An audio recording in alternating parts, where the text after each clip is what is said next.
Here we are. Welcome again. If you're tuning in here, this is Wellbeing's real conversations. Here, I'm Nigel, and again, I just want to give a little bit of the backdrop of why we do this. We have a philosophy where we want to bring people together. Just bringing people together just to tell their stories, and something about people telling real life stories help people kind of understand a little bit more about mental health, because we have so much stigmatized sort of ideas and concepts and sort of troubled relationship with mental health in our world today. And it's now become something that we're all more commonly talking about and still at times confused about. So we're all about like bringing in everyday people, some of which are in it, in the pain, other people who have in it and worked through it, and other people who have been in it, worked through it, and became therapists. We've got other people coming in who deal with that as therapists. In the future, we'll have different teachers and different specialists in different fields sharing their stories, so that we can hear and understand and kind of normalize that we all have struggles. We all get stuck, and you know what?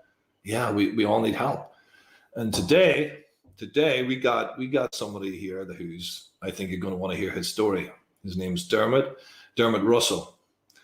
I don't know how long I know Diarmuid for. It must be coming close to about 18 years, 20 years. Diarmuid's probably going to correct me whenever he comes on here.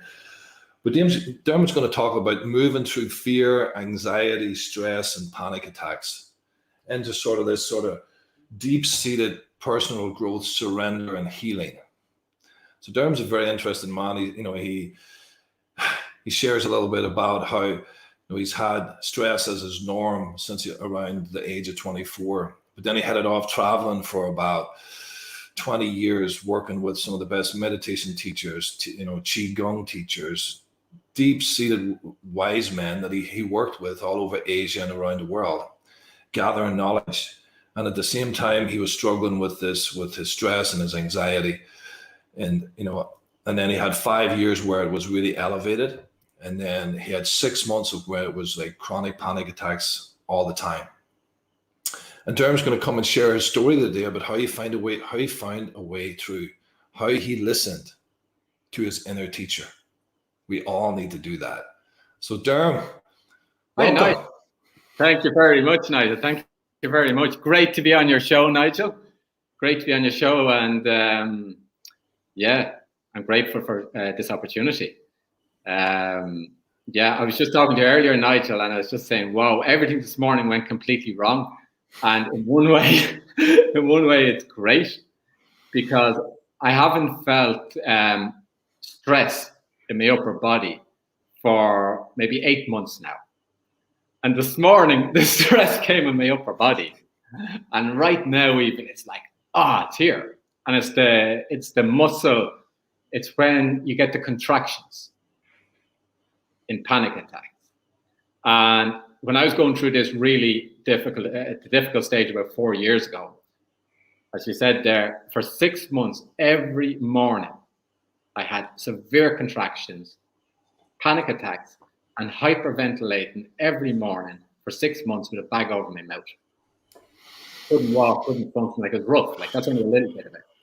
So this morning, everything started going wrong, and I said, that's amazing, because it reminded me of what it's like to be actually in that and in the moment. And even right now, as I'm speaking about it,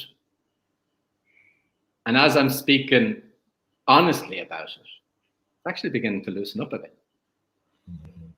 Oh, yeah. So it's the anticipation of the unknown that invoked a deep panic inside. The fear of the unknown is rising in me. And now actually it's beginning to pass on now as we're talking. It's moving now. Because we're here now. It's not We're here, man. We're here. We're here, yeah. We're here. And Diarmuid, he said something there that I really love, it's like, it's like when you like when you bring presence to something, when you take time to to be with, and that's not easy because we can get galloping with the different symptoms, the heart racing. We can get lost in the worry, the panic, the fear, just the overwhelm. But as you were naming it here, whether it's a panic attack, whether it's a feeling of sadness or loneliness, whether it's some other sort of sense of anxiety or sort of loss, or if someone's grieving, it's so it's so important just to allow in the feeling or the sensation in the body to make friends with it, to lean into it a little bit and allow it to be there. So I love that. We work with that a lot in the clinic here with our clients, and I'm kind of curious to really get on this right away with you, Diarmuid. Tell me a little bit about the things from like your life that jump out, that feel important, that set you up on this sort of trajectory here that has you where you are today, and let us know a little bit about the richness of your past. Well, I'll try to make it as short as I can, right? Because I'm almost 50 now, so it's like ourselves. We're getting on, getting a bit old now, losing a bit of hair. From a very young age, I was severely dyslexic, Nigel, like yourself, right? Severely. Even at the age of 18, I couldn't read or write. Just about read. I spelt every letter, word, and then finally put a sentence together. So I had all that to deal with in school, and this is before the days when they had teachers that could spot it, and that. So I suffered from stress, right? I would say from when I was born. I could have been suffering from stress before I was born, when my mother was pregnant, because my mother was in severe stress looking after two twins and another one on the way. Like, not easy, not easy, right? So somehow I was born with a lot of stress, right? And of course I never knew it, because that's your normality, that's your reality. Went to school. Sure, I couldn't. It was just completely cut off from all feelings, cut off everything, because I couldn't understand anything, right? And then I'd be having panic attacks in school when I was a kid, and I never even knew they were panic attacks. I was in school. So this went on. Diarmuid, can I name something here for a minute, because my heart's just jumping out, and I want to really give some value here to the public. Wow, I didn't know that about your childhood, actually, that you were suffering from dyslexia. But again, if you go deep into what dyslexia is and you let go of the sort of psychosis of diagnosis, it's really clustered anxiety in the system. And it affects our ability to learn and focus and concentrate. When we have that level of tension, anxiety in the body, we stop learning. We don't learn. It's really hard to focus. So to hear you talking about that, and anybody out there who's dealing with, still dealing with, sort of this dyslexia, in their adulthood, struggling with focus and reading or writing, or just learning difficulties in that, or they have a teenager who's suffering, to know that seek support, because there are people out there who can really help them. And it's really important to understand that anxiety is a big part of it. And and I would say to anyone that's suffering from serious dyslexia, or their children that are suffering from it, doesn't actually matter. You can't read or write that well. Doesn't matter. That's not the problem. That'll sort itself out. We've technology, that'll sort itself out. That's not the problem.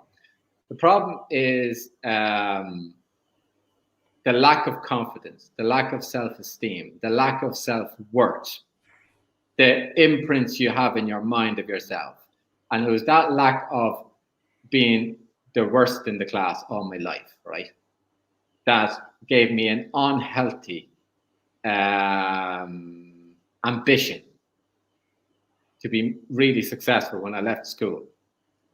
So finally, anyway, it made me all the way through not being able to read or write, and I went to college, and I'd still be having panic attacks, totally sweating. Your body be soaking with panic attacks, when you'd have to read or perform in that way. So when I left school, set up my own business, because I love business. From the age of 7, I had my first business. Love business. And I became successful really quick, 6 months, bang. All my life, I was in the bottom of the class, left school, became top of the class, right? So I was going, great, So I was on that, but I never dealt with these underlying stress in my body because I never knew I was stressed. At the age of 24, I was a few years into my own business. I had a landscape design business doing gardens. And I started having, like, I was closing down. My mind was closing down because of the level of stress.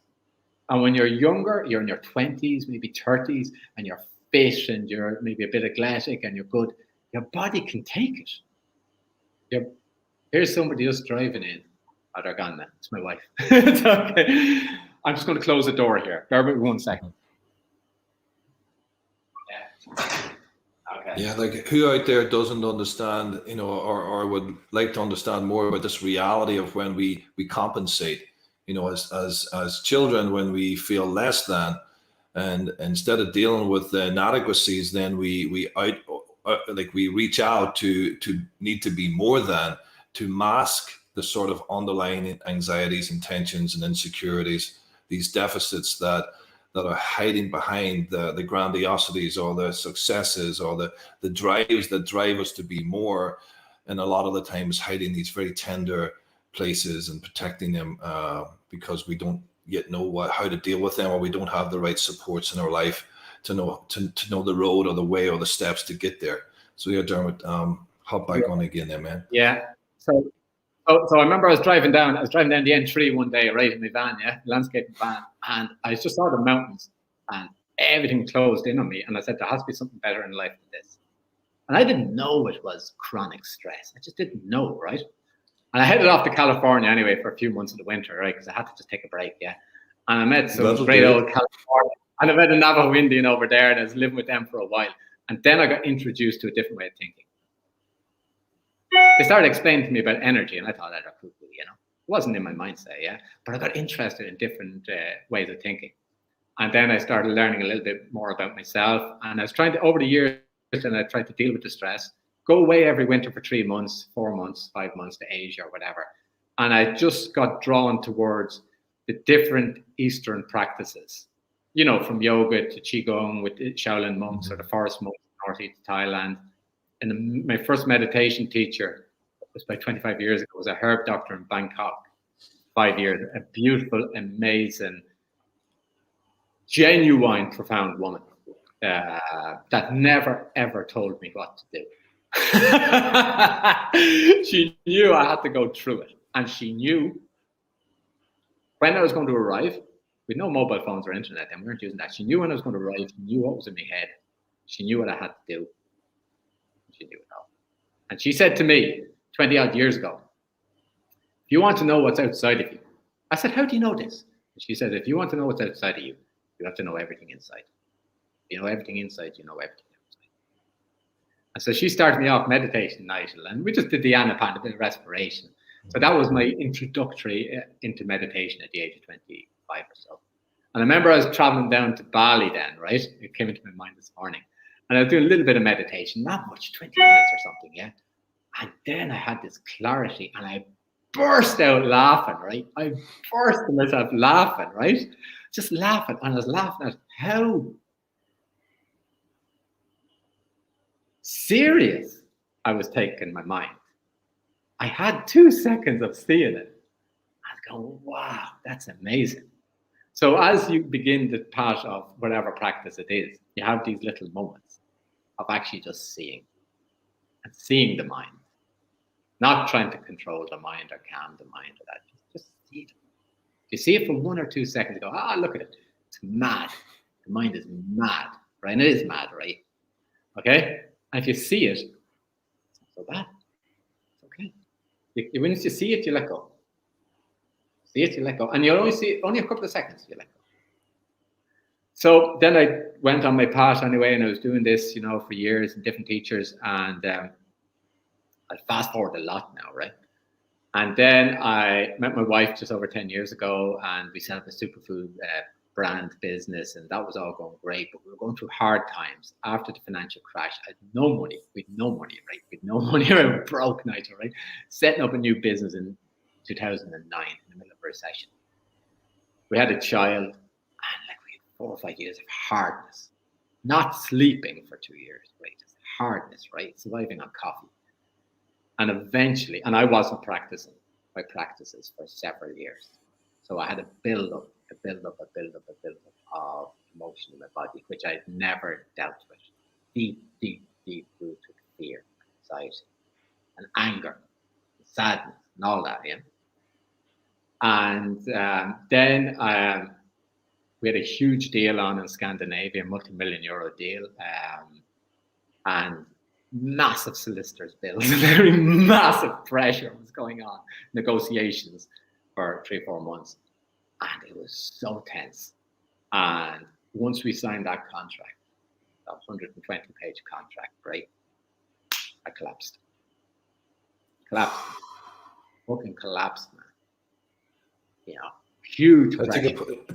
Take a pause there for a minute, Derm, just to I'm really trying to feel what it was like for you, you know, in the build up to that, you know, and just really, you know, let the audience, you know, kind of really engage with that. Like, for anybody out there who's dealing with this constant stress, we're dealing with all these emotions that are building up inside, all these sort of, whether it's anger, frustration, sort of fear, all this. And the thing that Dermot was really demonstrating there, how he was having to hold it all himself, you know, and it was building up, and it was all about this deal. When the deal comes, and at times it's often like possibly, oh, it's going to get better then, but all the time it's building up and it's building up and it's building up. And so what happened, Derm, after you signed and got the contract? What do you mean? Did you have a collapse then, or I signed the contract, and after I signed the contract, right, for this big deal, yeah, after how many years having the business, I said to myself, is that it? Is that it? Is this what it's all about? Like, mad, absolute madness, right? And of course, it's all in the air, but it happened about a year later. The whole thing just fell apart. The whole big, huge launch into Scandinavia, and the whole thing just collapsed. There were a few mistakes made, and the whole thing just collapsed. And then I decided, myself and my wife, that we would it got to a stage where we just let the brand go. We'd let it go. It came to an end. I think you need to see when something is kind of coming to an end. But I couldn't really function. You know, I was like, I couldn't walk more than 20 meters because my adrenal fatigue was so severe. Like I was in bits. As I said, I was having the panic attacks every morning, hyperventilating. If I went to a restaurant and I was talking to one person, if another person came over to join us, even a friend, I couldn't handle it. I'd have to leave. Post-traumatic stress is extremely difficult. I was just saying to you earlier, Nigel, it's like that everything goes through you because your electric magnetic field in your body is bust. The fear, having repressed fear in my body all of my life, and this intense fear building up, right? And not being able to actually surrender to it, be with it, and allow it to be, right? Busted up my central nervous system in my body. Just busted it up completely. I had so many pains in my chest, like I thought I was going to have a heart attack. So the first thing I did was I actually went to the hospital, and I'm happy I did that. And they checked everything out, checked the heart, checked this, and they said, look, you're good. I said, that's great news. If somebody's having severe pains, get checked out in the hospital. So at least you can get that out of your head. Because these attacks are going to come on all the time. And then you go, oh, well, I won't be having a heart attacks. That's good. That's good news, you know? So just one less thing to worry about. Just do that. Get the medical zone and see where you're at anyway. That's great. And then move forward. And this went on, Nigel. This took me 3 to 4 years. 4 years maybe to really start healing. And I went to best acupuncturists, best herbalists, because I like using the alternative. And I'll also use the conventional. I had to go on blood pressure tablets. It was off the charts. It was dangerous for my blood pressure was. So I've managed that a bit myself, you know, see how I am. I couldn't exercise. I couldn't do sports. I couldn't go out with my family. You can't do anything. You can't do anything when this is happening. And how is that for you, Derm, at that time? Like how are you, just for the viewers out there, to really, like, what happens when you're in such a disabled state, you know, when your life is becoming a little bit impotent and there's a sort of, you know, disengagement from the normal things that bring you alive? Like how, like what was going on inside you at that time? What were the voices? What were the hauntings that echoed through your days? Like what was cooking for you? think I was challenged because it's also challenging in a relationship because it's very difficult on your family when your family has to hold the fort. Now, I still had a business where I can do a little bit online, and it's great. I'll be able to make the money, but just about barely kept that going, yeah, because I couldn't do anymore, you know. So it's very hard in my family, very, very hard. And then that's going to bring up conflicts, regardless. You know, it's going to bring up dynamics. So I was dealing with all of that. My wife was dealing with all of that. My daughter would have to deal with that. And the only thing I had at that stage, Nigel, that was helping me was my history and my background of real meditation, where I spent 15 years doing like a lot of meditation. I mean, a lot of retreats, like 10-day retreats. I did an awful lot. So that was ingrained in me in a bit. So when the shit would hit the fan, as they say, you know, I had the protocol. The protocol was to go into a room and just sit on my seat. That was it. Sit on my seat, because that's all I could do. Sit on my seat and feel the body.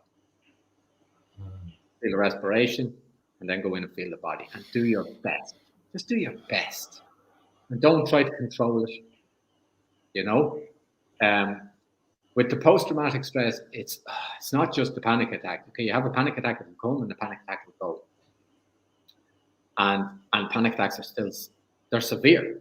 They're severe when they happen because they'll paralyze you, panic attack. But with post-traumatic stress, you can't function. Remember, I couldn't go into the shopping malls. I'm in Ireland, I'd go to Blanchester and shop.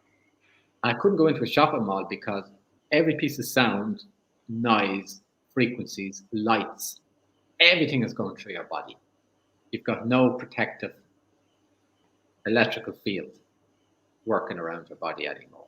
So you can't go into public places and actually function properly.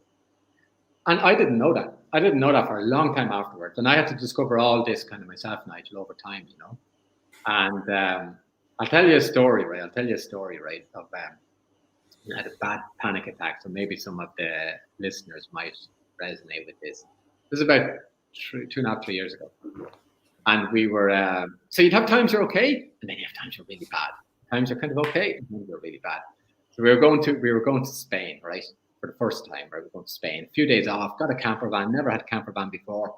We were off driving anyway from Portugal, and we were going to go across this big cable bridge, that's really narrow, and it was windy, right?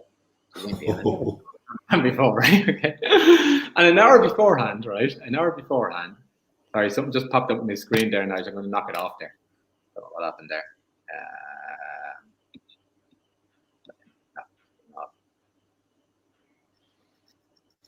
Yeah, anxiety can come in at all, you know, all avenues. You know, driving a big camper van on a skinny cable bridge, you know, in turbulence, that would get my dicky ticker going. You know what I mean? So an hour beforehand, I had a sense something was coming, and I ignored it because I didn't want to ruin the holiday for my daughter and my wife. So I ignored it. Feeling something happening in my body, and we're driving, right? And we're coming up to the border. The bridge is in the border, yeah. Just as we got on this bridge, and there's no turning around on this bridge, right? Okay. And the wind was blowing. The panic came up, and the panic came up so strong. It was ferocious panic. That is, you're in absolute complete terror in silence. And I couldn't say it to my wife, couldn't say it to my daughter. And I said, I won't say it. And you can't, because you're in absolute panic, right? And then the only thing that I could do in that moment, and that's when my training came in, I said to myself, focus. Just focus. Because I had about 2 minutes to get across this bridge, right? So I slowed down, kept my distance from the car, and I focused. And I did intentional breathing, not light breathing. So you go...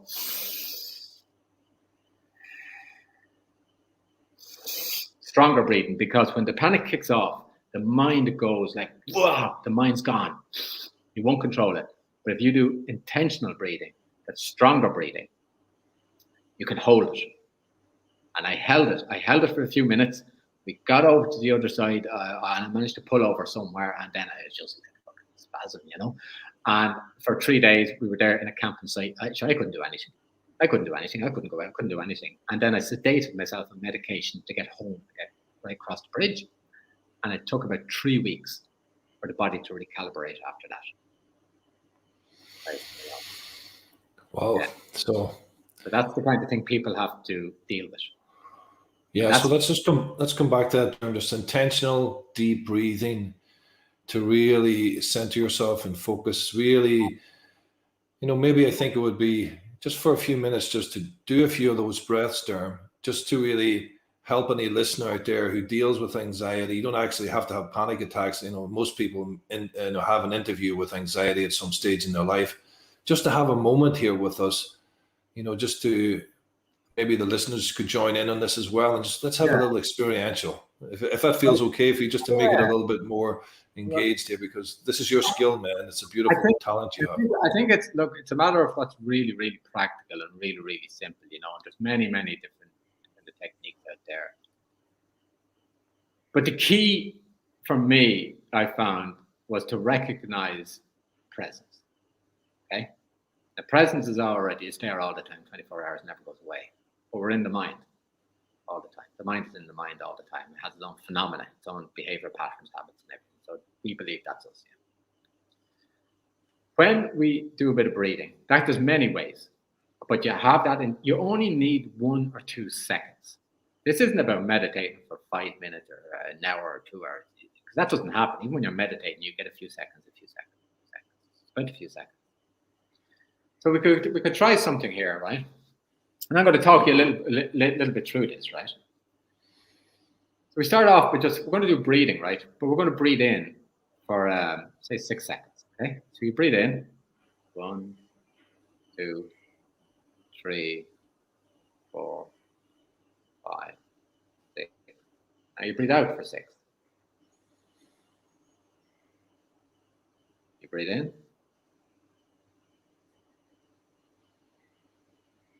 Now see if you can feel the air coming in the nose. You breathe out.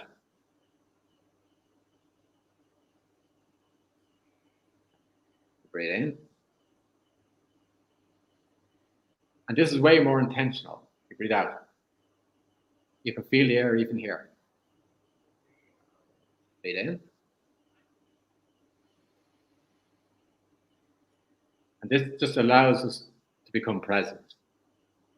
And then what I do actually, Nigel, now is because my practice has just changed kind of a lot. And when this panic is coming up, even today when the panic came up, I did this, and then I started sending love, invoking love. You feel love. The energetic heart is a little bit to the left-hand side. And in Taoism, the energetic heart is green. You can just rub it there a little bit, right? Rub it there a little bit. Rub it there a little bit. And you invoke love. You feel it. As you breathe out, you feel the love expanding. Breathe out. Feel the love expanding. Breathe out. And gratitude. Feel gratitude for the air. Now send that to your whole lung area. When you panic, it rises from the bottom end of the body and it gets caught in the lung and it doesn't go past the head.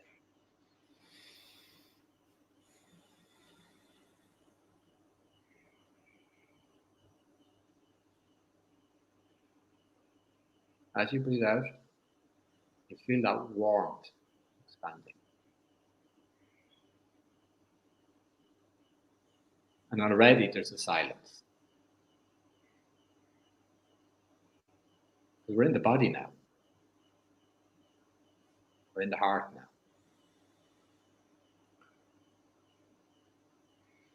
Heart is the second mind.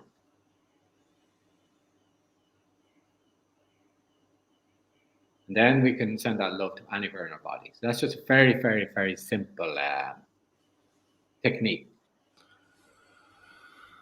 Wow. Like, don't underestimate the power of love. Like it's just energy. We have our ideas what love is. We have our concepts of what love is. And it puts a lot of men off. Puts a lot of men off. Not going to love, It's energy. our bodies are highly advanced technology. We're energy machines. Okay, we're so advanced, it's unbelievable. Diarmuid, I want to come back to this love thing for our viewers, because you just hit a big gold nugget there, and I really want to, speak to this place, whether it's men or women watching, or whether you're watching live or you're going to watch in the replay. There's lots of ways that we can learn to be more loving and kind to ourselves. And something I've been working on personally over the last year or so is to bring love into my being. And a lot of the time I'm being unloving and I'm being unconscious about it. I'm unaware. Times when I'm trying to be Superman. Anybody out there a Superman or Superwoman who tend to want to do more, be larger than? Well, in those moments, that's unloving. There's a way in which you're needing to be more. It's like there's a sort of self-criticism, always saying, yeah, more. You need to be better, or you're too small, or you're inadequate, or you're not good enough. So that lovely little exercise that Derm's talking about is another wee thing every so often throughout the day, just to slow it down like that. Put your hand on your heart, or slow it down, and maybe it's a piece of writing, like writing about what's going on, make it bringing presence to the need to be more. Maybe some of you own your own business and you kill yourselves in it, and there's anxiety and there's tension, and but a little moment where you can pause and feel the tension. That's loving. Sometimes people think that loving self-care is manicures and pedicures, and well, I suppose that's loving to a degree, but what's also loving is loving the parts of us that we have learned not to love. Learning to love the parts of us that we have learned not to love, and being able to slow down and notice them, be with them, whether it's sadness or loneliness, or whether it's anger or rage, or whether it's anxiety or tension. And then what a lovely demonstration there, Derm, because I just felt my own heart just expand a little bit, and my feet's more on the ground right now as I'm here with you. And it's a lovely exercise. After 1 minute, I sensed it too. Wow, pleasant here. Yeah. And love is totally underestimated. And when you look at it from a Qigong point of view, or a Taoist Qigong point of view, or a Shaolin Qigong point of view, they're all going to look at, there's 2,000 different styles of Qigong or more out there, But once you get the principles, it's all more or less in around the same, But love and gratitude is one of the highest practices in Qigong. You can learn stuff for 20 years. But the love and gratitude is the powerhouse when it's actualized. Not in the head. It's not in the head. There's no power in the head. You feel the body. And this is where it's funny. We did this night to see we can reprogram ourselves, right? So you practice this every day at home, right? And what you could do is you can do anything you want. You can tap it, or you can go in 9 circles one way, 9 circles. Do what you want, right? Doesn't matter, right? Feel the love, right? Feel the love and just rub it, right? So that means if you're in the office or wherever you are, say if you keep doing this day after day after day, right? And then you're getting stressed. You just do that. Right? And you've actually released these positive memories to get you into the zone that invokes the love, that allows the love begin to flow. And then we expand it from there. So these are little things that we can do to remind ourselves that we are actual love, see? And all the other stuff, right? The game of tennis in the head, it never stops, right? The psychotic behaviors in our minds, right, which are nonsense. Maybe we're not as much of that, Like my own insight on it, and only very recently in the last year after 20 years of practice, and it's when I went into the dark room. We might talk about that another time. And I realized all these thoughts and ideas I have in my head, they're not really me at all. That's just an identity to the dream. Say that out loud, Derm, so everyone can hear. I'll tell you what. I went into the dark room. I went and did 7 days in a dark room, right, where you're just sitting in the dark room, eating in the dark room, showering in the dark room, everything in the dark. And it was a very, very, very difficult system practice, but it's extremely powerful. And this was the one thing that dramatically reduced my stress by 70%, 80% reduced, and I never went back up after the dark room. The dark room's a system that it's in all the religions. It's the yogis, the Taoists, the Christians, Hebrew. They all had dark room systems. And you go into the dark and you're basically going back to the womb. And what happens biologically, even if you have no practice, no meditation practice, no yoga practice, no anything, it doesn't matter. The biology of your body is going to change in the dark room. And the first thing that happened to me in the dark room was, after day 2 or about day 2, electricity started rising up from my base energy. And electricity was rising up to the heart, and the heart just started melting. And I had no idea that this, because I never read manuals, I don't like reading. So I never read about the dark room before I went in. I just went in, just tick-headed went in, yeah. And I was going, Jesus, this thing is happening, yeah. Jeez, my heart was opening, but the base energy got grounded into the ground. So my body was no longer overcharging with energy. It was discharging energy into the earth. You see, I got cut off at the base at a young age out of absolute fear and trauma. And the fear and trauma kept me completely ungrounded, right? And stopped me connecting into the earth. And that's when my body would overcharge with fear. And then it's either going to explode or implode. I imploded, which is more dangerous than exploding because you really damage yourself. So I went into the dark room, got through the first few days really, really hard, yeah. And then on day 4, of course, your melatonin levels go up to 25 milligrams. And then it activates the pineal gland. And the pineal gland is your third eye in the middle of your brain. Wow.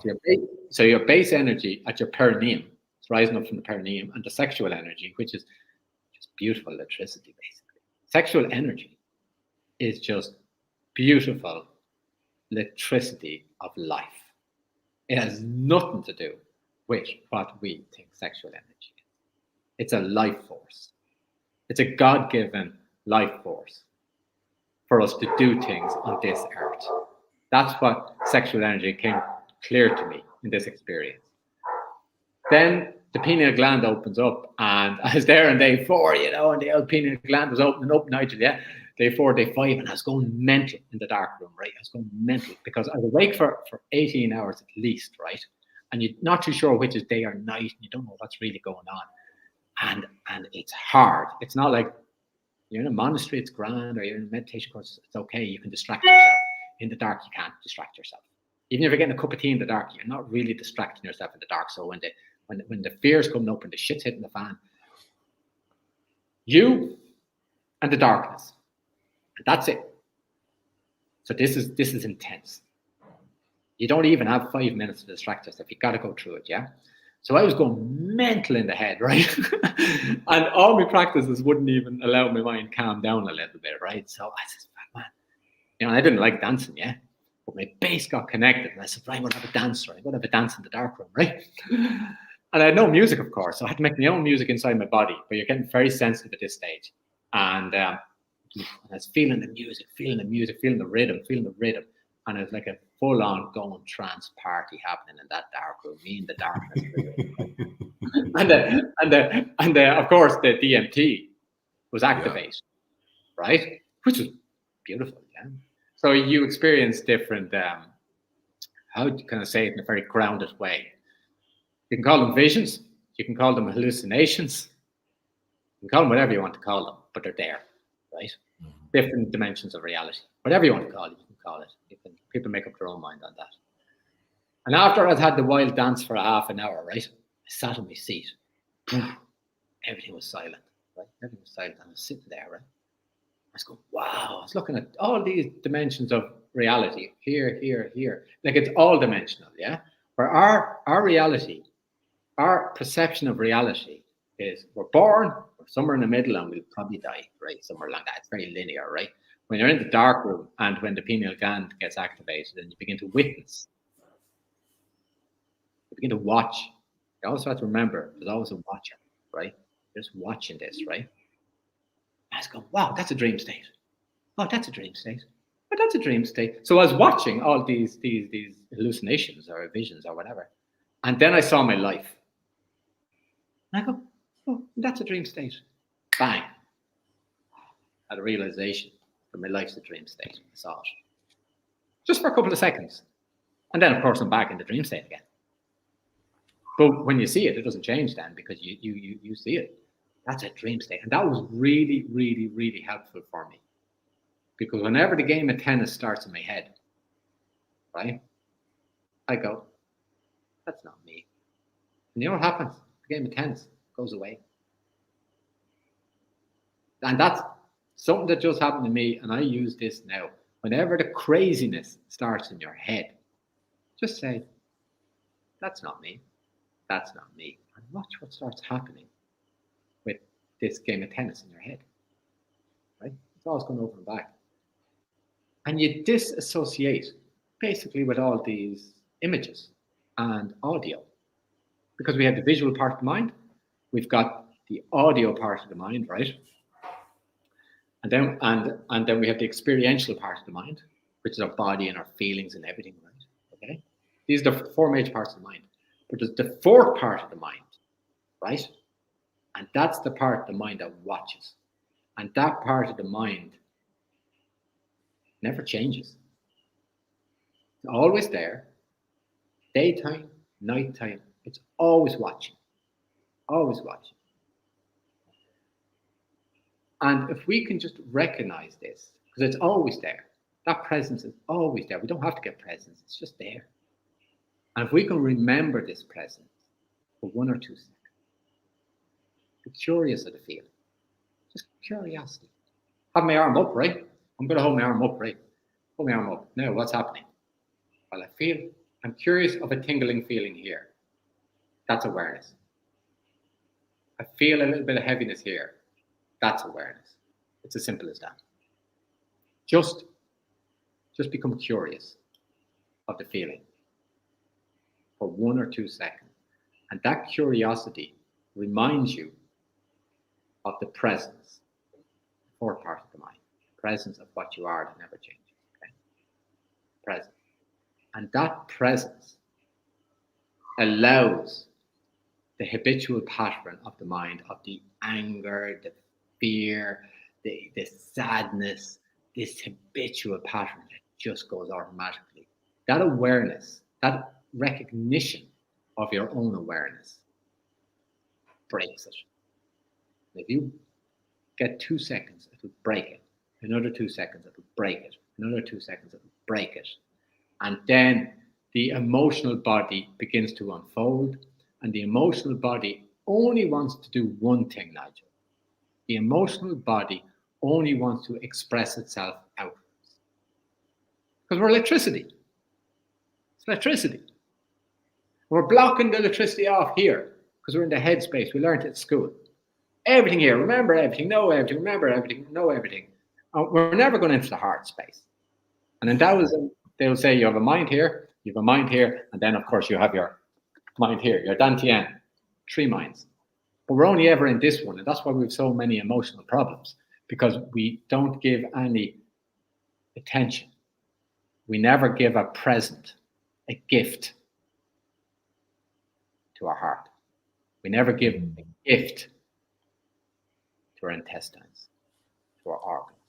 Just give it a gift every day of 1 minute of presence. And that presence will allow the unfolding, the natural expression of whatever has to be expressed.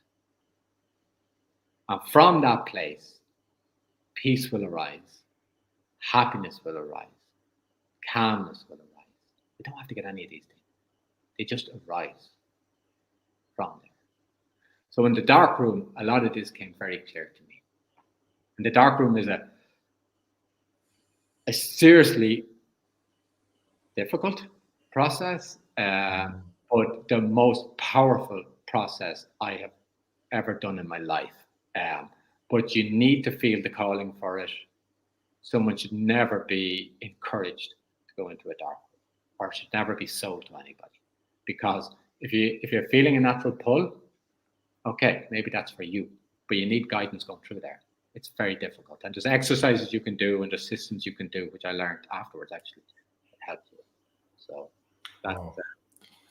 that's Oh, thanks. There's a lot of things that jumped out, as you're sharing there, Dermot. And one thing that was just one stands out is this beautiful electricity of life, sexual energy, to be able to tap into that reservoir and allow that aliveness to come through your body, and how that got things moving in you in a way that had never really moved before, and how that was, and how you still have that with you today. And I want to definitely talk to you about that a little bit more in a minute.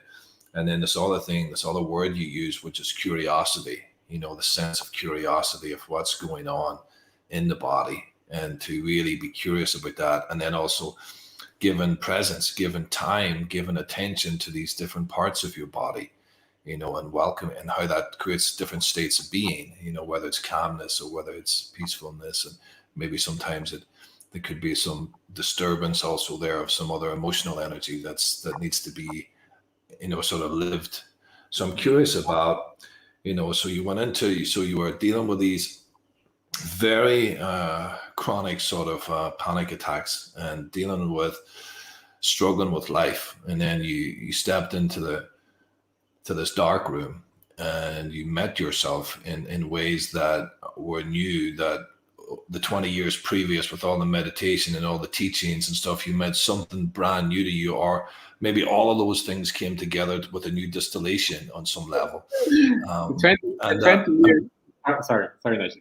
No, you're going ahead. No, I was just going to say, tell us a little bit more about just so we, just to really understand, like what's the shift and what's here with you today that wasn't there before you went into that room.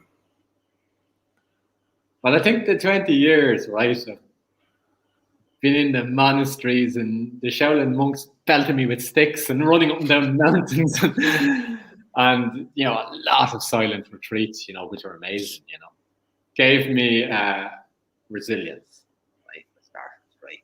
Gave me resilience, because I knew what a silent retreat was going to be, and I knew it was going to be hard, and it, of course, gave me techniques. But what it gave me more than that was, even though it was really difficult, I would spot when things were happening. I go, that might be mental. The mind's mental. Now, beforehand, I wouldn't have seen that. Once you recognize it, that's it. You recognize it, you feel, let it be. And the nature, the magical nature of the body, the intelligence, the technology, will sort it all out. We don't have to do anything. We can't do anything. We can't even heal ourselves. Our body will heal ourselves. Nature will heal ourselves. We just have to get out of the way. We have to get out of the headspace a bit. And you were saying there, be curious, Nigel, right? And to curious of the body. And I would say, give the presence of love to your body every day. Give a present of love to your body every day. If you're suffering from panic attacks, give a present, 5 minutes, give a present of love, but feel it. If you're not feeling it, it's not going to work, right? When you feel it, it becomes subconscious. The problems and the issues are subconscious issues in the body-mind phenomena that we call ourselves, are subconscious. So we got to actualize. When we actualize, it's actual, it's feeling, the magic is going to happen. Letting go is going to happen. Hey, Diarmuid, let's do that right now, man. Let's just have a moment where, if you can walk us through what giving a present of love to our bodies would sort of, like, if you could walk us into that experience, like that our viewers could do when they're having a stressful day, or when they're having a panic attack, or when they're having trouble with their partner, or when they're having trouble within their own minds, or they're feeling lost and disconnected, trouble at work, struggles within a marriage. Walk us through a way in which someone could give themselves a present of love. Okay. Well, there's two ways anyway, right? There's two ways of approaching it, all right? One is through the mind. It's difficult, right, to approach it through the mind. The other way is to approach it through the physical, right? So we're going to have the physical body, you have the emotional, energetic body, and you have the mental body, right? When we're trying to approach it through the mind, it's a longer process. So you know what? Well, I stand up and do a little exercise because I'd love to show people just one thing if they can take home from this, especially if you have severe panic attacks or post-traumatic stress. One of the greatest gifts that you can give yourself is the gift of stopping for 2 seconds, right? And letting go, okay? And you can do this with love, right? Because when you practice stopping and you keep practicing stopping, right? You create a habit. You're going to create a new healthy habit of stopping. And what the stopping does is it activates the parasympathetic nervous system, which has been, our nervous system has been destroyed with the stress. Drive in all its life. It's burnt out, it's gone. So we need to activate the parasympathetic nervous system. All we have to do is stop, right? It's just stop. So let's do a little exercise. I'll stand up here and see if it works out here, Nigel. Just tell me what you think, right? It'll be perfect. It'll be perfect, Diarmuid. We'll make it work. Yeah, put the old chair over, right? So I'm going to do a Shaolin Qigong, right? We'll do a little bit of Shaolin Qigong, right? But we're not, this isn't just movement of the hand, right? The magic on this is presence. Do you feel? Love. Stopping. Right? You don't need to learn any fancy techniques. You just need very simple techniques, right? So we're going to do a tetrahedron. So we put our feet shoulder width apart, right? We bend our knees really slightly out and relax. We tilt our pelvis just slightly in and the shoulder back. Now we're going to use our mind here. The mind is really, really important, right? Feel the weight of the soles of your feet. Feel the weight. You can feel the soles of your feet in the ground. Now contract your soles of your feet. As you breathe in and you breathe out, let them go. Contract as you breathe in, and as you breathe out, let them go. Now, we're going to keep 70% of the weight from the waistline, your belly button, down. 70% of the weight is going to be down. We're going into the ground tonight. We have to connect to the earth. We call this the true yang energy. It's what gives you the power, and you also can discharge energy through your feet into the ground, right? So feeling this weight, okay? 30% of the weight up, light. 70% down. Now, we've got the palms of our hands. We call it Lao Kung. Now, before we do the exercise, let's practice this. With your mind, as we breathe in, slightly contract the palms of the hand. It's very slight. Slightly. That's it, Nigel. Breathe in. Let go. Breathe in. Now, this is how you can take energy up from the earth. Now what we're going to do, as we breathe in, we're going to do the soles of the feet and the hands at the same time. Now, we're going to breathe in, contract the soles of the feet, let go. This letting go is key. We don't learn to let go in life. Now, beautiful. That's beautiful, right? Now, we're going to put our hands together like this, and we're going to do a tetrahedron. The whole body is a tetrahedron, and the earth's a tetrahedron. Breathe in, contract the soles of the feet, contract the hands. Breathe out your mouth. It's into the earth. It's into the earth. Stop.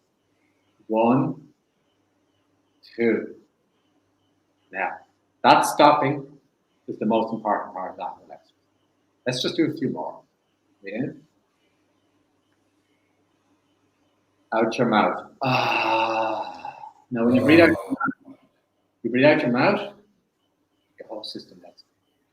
1, 2. Beautiful. So you feel the weight in the ground.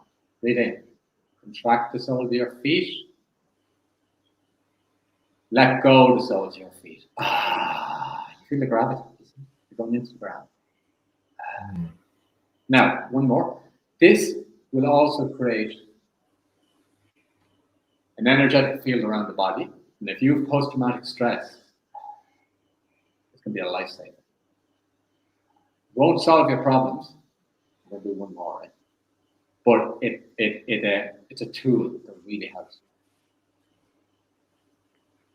Be present. Feel it.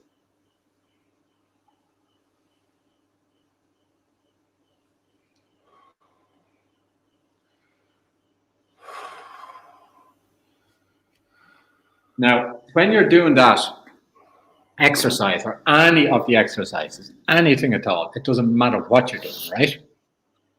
You can practice invoking the love, right? We're invoking the love, right? You're feeling it, yeah? So the way I ended up doing it all in my life was when I would exhale, I would experience it expanding. That's just what I did. So when you're doing any of these Qigong exercises, you can send love. You send love into the lungs, right? Send the love into the lungs. Gratitude for the air. Without the lungs, we wouldn't be here.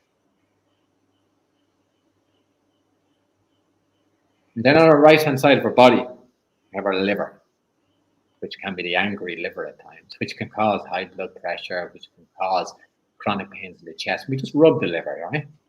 Show you. Just rub the liver, yeah? A little rub with your hand there, yeah? You just send love from the heart down. Feel it.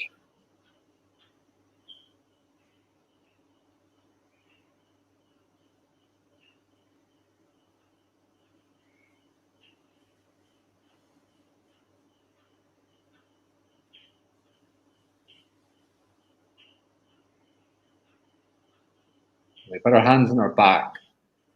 It's right here. The kidneys.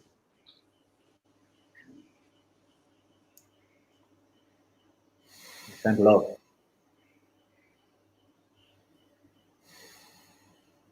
Kidneys in Chinese medicine, they say it holds fear, you know.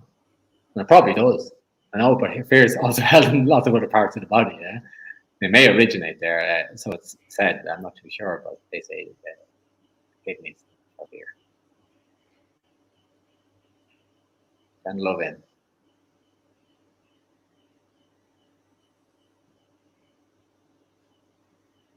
Then you can put your hands in your intestine and bladder. Put a bit of love into the bladder. The intestine. Your whole intestine is your third mind, right? It's your powerhouse down here. That's your energy source. And that's my weak area. Some people it's a strong area. And if they call it the Dantian area. And if that's weak, your whole energetic field will become weak. Your electric magnetic field will become weak. And you'll have a lot of craziness in the head, and you can get the post-traumatic stress. And if your gut is weak, you're going to be in trouble because your energetic field is down. So you just get more influences from outside coming in. But Nigel, there's one thing, right? It took me 20 years to learn this one, right? Because you can keep this really simple. You can just keep all this really, really simple. Especially now with all the modern technology and the lifestyle nowadays, it's all super fast and all that, yeah. And I think as human beings, we have never been told or we've never experienced the absolute enormous power and capability of our mind. Okay? Right? All right, that's the first thing, right? If we learn to focusing our mind won't solve our problems. It's just a tool. It's just a tool, right? But it's a very important tool. Because once we learn to focus our mind or train our mind, just position that camera a bit better, we can direct that anywhere we want. Okay? So the first thing is the focus. So you can do respiration, you can do mantra, you can feel wherever you feel the pull, what system. Second thing is, once you have the focus, invoke the love and the gratitude. And this is the powerhouse of the frequency, love and gratitude. So now we have focus. It's a great tool. We can do something, right? Now we have the subconscious energetic force, right? It's not even ours. It's not ours. Love and gratitude isn't ours. It's coming through us. It's limitless. There's no limit to it. It's abundant. We can bring that, right? Once we have that invoked and we have a focus, we do what we want with it. So I can send that to my toe. I can send that to my stomach. I can send that to my ear. I can send that to my chest. I can send that outside of my body to somebody else. And it's enormously powerful. And if we feel love and gratitude, we actualize it, right? And you can send that out to universal love. And in Taoism, they'd call it ultraviolet light. And in the dark room, ultraviolet light comes in on the third day, or sorry, the fourth day, fifth day. And the ultraviolet light comes in through here and here, and it actually heals the whole body from the inside, right? But when you send love and gratitude out, right, life will give you what you need. Not what you want, but it'll give you what you need. And that's what's important. What you need is important, not what you want. Forget about the one thing, you know, that's just agendas that cause stress. And one last thing, Nigel. When I was in the dark room, something really, really strong came up for me. And I heard about it where they'd say, oh, your inner teacher will come and talk to you, yeah? I'd say, yeah, whatever, yeah, right? So I was in the dark room anyway, right? And the guy, the place where I had it was across the road here. He had pyramids built in his field, yeah. It was pyramids, yeah. Every day, man, I had pyramids rolling in space going, this is nuts, yeah. And on day 5, a big tiger appeared at the tiger one side and a pyramid the other side. They're all rolling in space, yeah. Hallucination or visions or whatever, yeah. Right? But then a knowing came to me, and it was a voice. It said, you want to get better? Drop your agendas and be more flexible. That was my teaching in the dark room. You go into the dark room, your inner teacher comes to you. Okay? You don't have to go into the dark room for your inner teacher to come to you. Your inner teacher, in my own experience, what it is, it's the superconscious mind. It's the absolute, incredible, limitless intelligence of mind and all minds, which we are. And all you're doing is accessing what you are. All you're doing is remembering what you actually already are. You're not getting anything more. There's nothing to get. There's nothing more to get. There's nothing more really to learn. You learn a few things. But if we start remembering what we actually are, which is that amazing intelligence, that information can come to us all the time, no matter what we do in our life. I'll tell you what to do. When it told me to drop my agenda, that was my implementation. Bring that practice into life, because life is where it happens. If it's not happening in life, forget it. If you're not dealing with it in life, forget it. So I started dropping my agendas. I came out of the dark room, right? And I started dropping my agendas. And I was, wow, that was so strong, right? Because it's like, well, I want to go now, not in 10 minutes. Yeah, it doesn't matter. Right? I want it this way. Not doesn't. Our agendas don't really matter. If you really examine them, they don't actually matter. And if try it for a week, say to all the viewers here, just try this for a week. You have your agenda, your husband or your wife or whoever wants it this way, and you want to do it different way. You go, it doesn't really matter. Do it there. Yeah. See what starts happening to your energetic field when you start dropping your agendas. See what starts happening in the heart when you start dropping your agendas. See what starts happening to your head when you stop dropping your agendas. And that was a big teaching for me, and I do it every day now. Whenever I remember to do it. Wow. Durham, that's some serious treasure chest right there. You know, I'm sitting with, you know, still I want to, you know, like the terminology, man, and the sort of presence, the embodied presence of, again, this beautiful electricity of life, sexual energy, just bringing love into the lungs, and then like dropping your agendas. And I think when you drop your agendas, you drop into the heart somehow, and there's a surrendering that happens, and you're not walking around all trying to get somewhere. You allow and trust that you'll get there, maybe, as you said earlier, not when you want to, but maybe when you need to, you know. And I'm just feeling that, like, that's such a wonderful bit of wisdom there, you know, just. and then what it takes to be able to drop your agendas. We live in a society that promotes overly self-reliant people. Where they're on a schedule. They got those those boxes to tick every day, and they're running after themselves. But then they realize when they get to the destination on time, it doesn't make them feel any better, and how much of them's actually there when they get there anyway. And I meet this a lot with people in my work. Is this sort of continual struggle with anxiety, and this still nugget that it doesn't feel as bigger than a nugget what you're just sharing here. This thing about, like, what would happen if you tried it on for size to drop these agendas for a little week as one step? It may not sort everything out, but what would happen?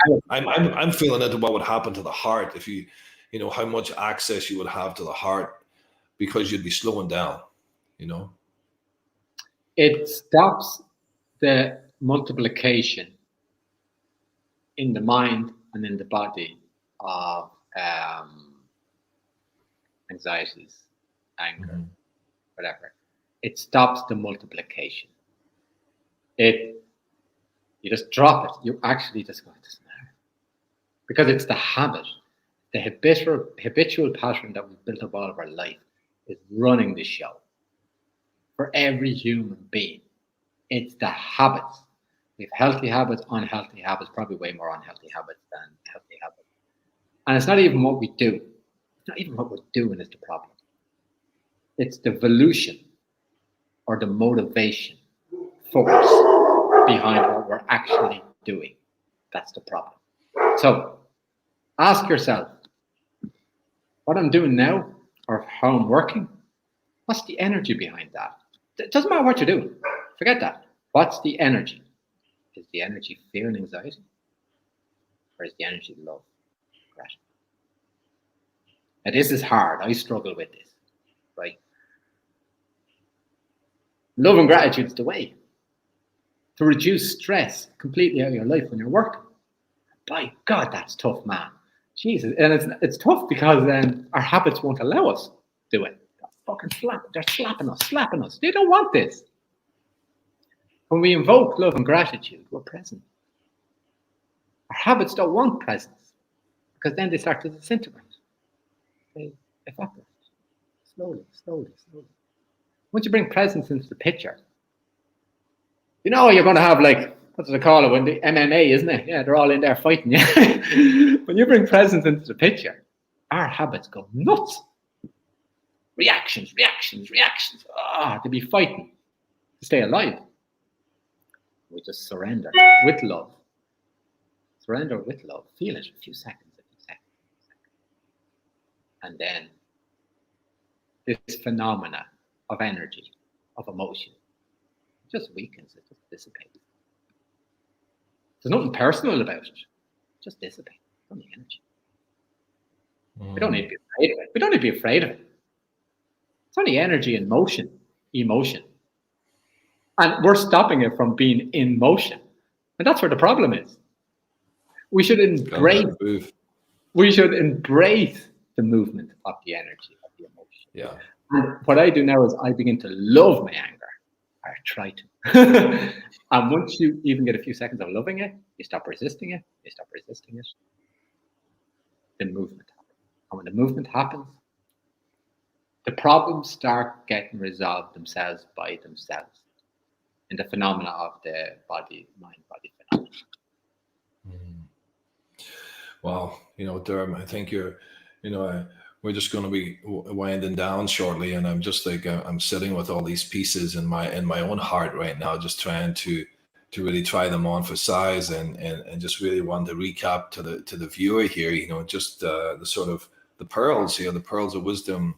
And it's, first of all, I want to share with everyone that it's okay that we get it wrong, or it's not even about getting it wrong. Is that it takes time, it takes practice. You'd have to want to just hopping on and trying things is as much of the part of it's the essential part of the journey anyway. Mm-hmm. So like when we talk about being able to slow down, for example, like don't beat yourself up if you're noticing it's really hard for you to slow down.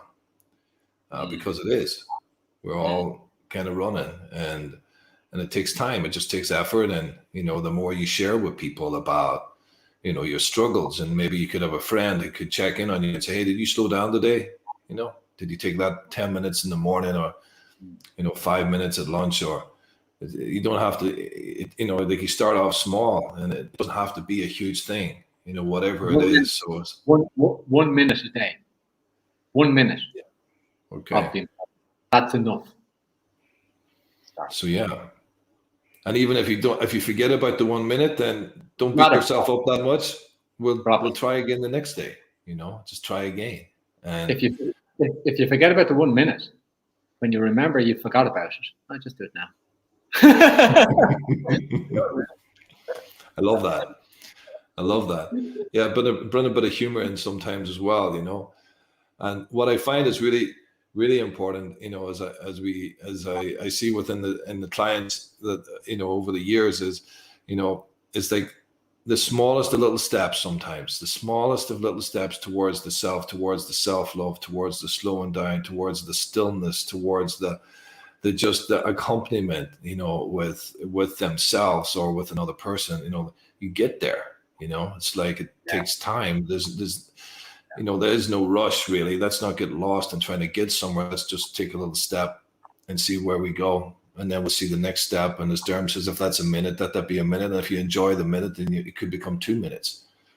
Yeah. So really, it's this powerful sort of practices Diarmuid shared with us today, the breathing exercises, the Qigong.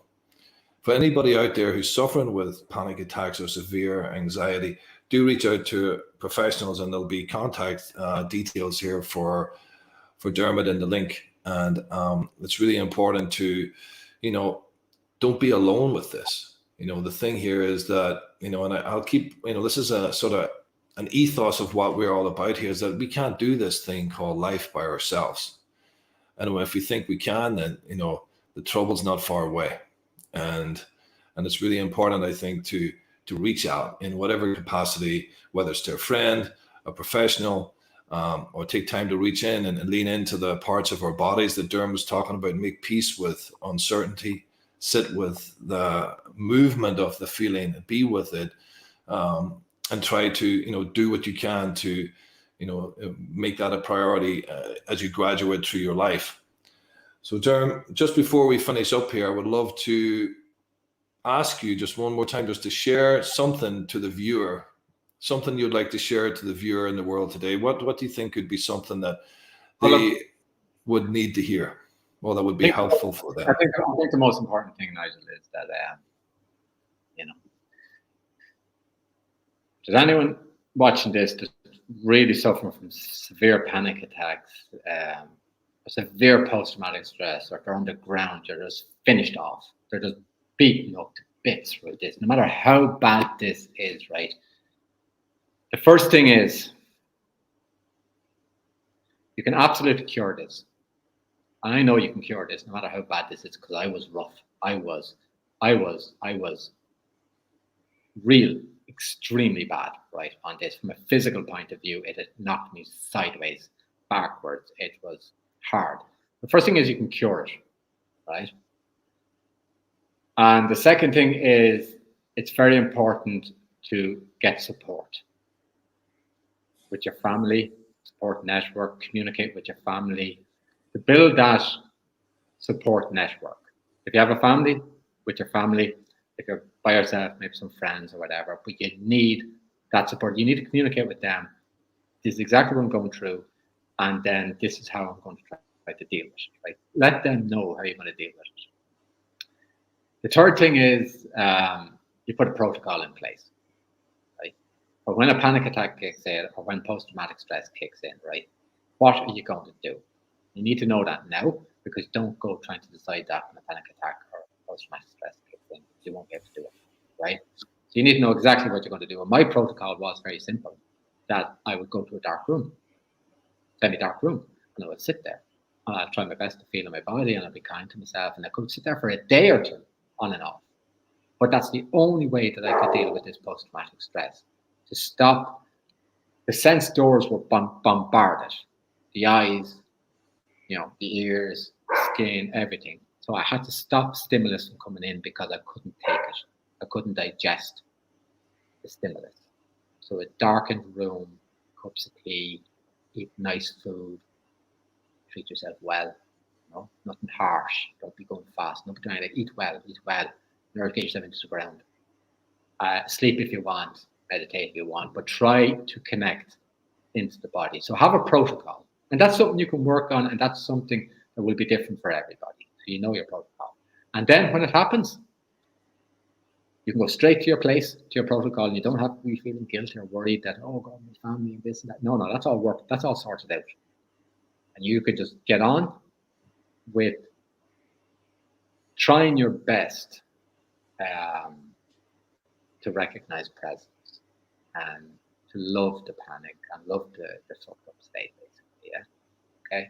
And know, if you know, Nigel, if you have 1 second of knowing that this trauma is one of the most amazing things that's happening to me in my life, because on the other side of this trauma is going to be absolute beauty, and it's going to be absolute more happiness and more calmness and more peace. This is not a breakdown. This is a breakthrough. Okay? This is a breakthrough. This is an enormous breakthrough if you're going through this now. You can do all the meditation courses in the world, right? And they're grand, right? But it's not like going through something like this. This is the real thing. This is the trauma. And see it as a breakthrough. But to have systems in place, because you need the systems to help stabilize yourself, to help you work through this trauma. And it will pass and you will get better. But it could take you 6 months, or it could take you 5 or 6 years, and it doesn't matter. It doesn't matter. So that's all I have to say. So definitely reach out to someone if you're going through this, so you can get help, you can express yourself, and you can be heard by somebody that knows exactly what you're going through. That hearing, that actual listening is healing. Listening, deep listening, and understanding self is healing.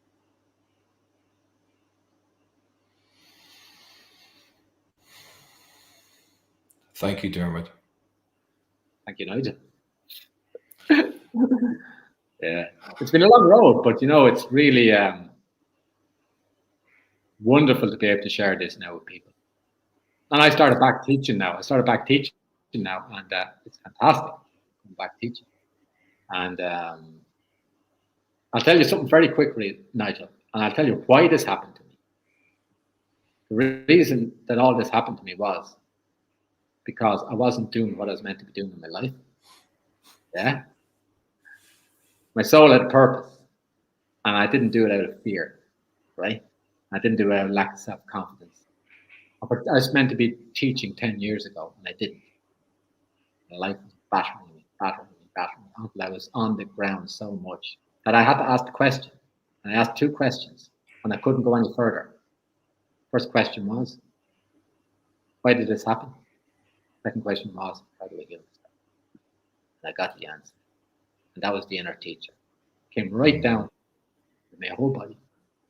And I don't know what the hell it was. The intelligence told me why. Told me how to heal myself. And it's because I wasn't doing what I was meant to be doing in my life. So these are deep questions. Questions not also of the emotional body or the mental body, but questions of the soul. As it might be, if you feel a resonance, might be worth asking that question yourselves. Because if we can connect to what we're meant to be doing in this life, we're going to flow. And we're not going to have that resistance. And that resistance is causing all this stress and panic.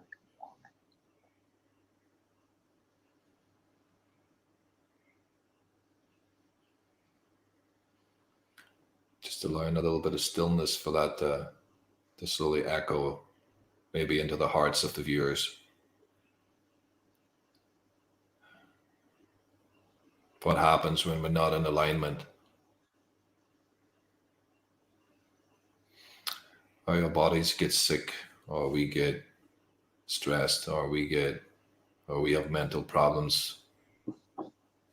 Possibly we're out of alignment. Possibly we're not doing what we came here to do? These are good questions to sit with, and thank you, Derm, for wetting the palate here for some real good questions that need to be lived into for a while. Yeah. Before we need to have an answer, you know. So Dermot, thank you.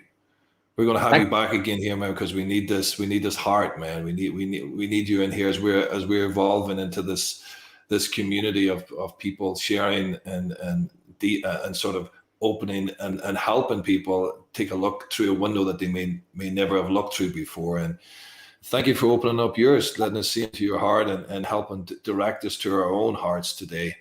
So Dermot, thank you. And be well, brother. Yeah, and we will catch up soon. And yeah, I'd like to, wish the best to anybody suffering from this. And you can really cure yourself. See it as a good thing, not as a bad thing. See it as a breakthrough, not a breakdown. Yeah. You can, the healing will happen. It's not a breakdown, it's a breakthrough. Let's leave it there for today. Okay. Thanks, okay. Dermot. Thank you, Nigel. Thank you, Nigel. Thank you so much, man. Thank you. So, by the way, Dermot is doing sessions online. So we'll have his links for how to connect to him in the feed below. And if anybody here in the viewers who has friends who are struggling with anxiety or panic attacks and would feel that they would like to listen in on this, please share this content today. And by the way, if any of you people that exercise a lot or those who don't exercise, then I would recommend that you raise your little finger and you hit the like button or the subscribe button or the share button and do a little workout today. Just working on that. And that's going to help us out a lot as we share our content, and it helps with algorithms on the Facebook and then the YouTube and all other avenues that we're going to be expanding onto. So yeah, everyone, thank you for viewing. And if anybody again, has felt something resonated with them today, there's a moment where there was something's got started in you. Maybe there was something that felt in alignment, or you got an answer to something. Please sit, allow some time today to come back to it and slow down. Whether it was, Dermot talking about, this beautiful electricity of life, or, at times of corona and uncertainty in the world, like imagine giving love to our lungs and just bringing that presence in. Don't we all need so much of that right now? Being curious about our bodies, coming back to give a little bit of love throughout the day to our being.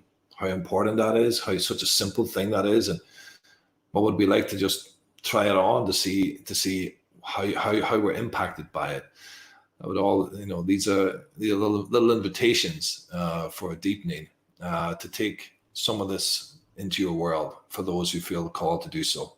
So again, thank yous all for tuning in, and we're going to be back at the same time next week. Take care, everybody. Thank you.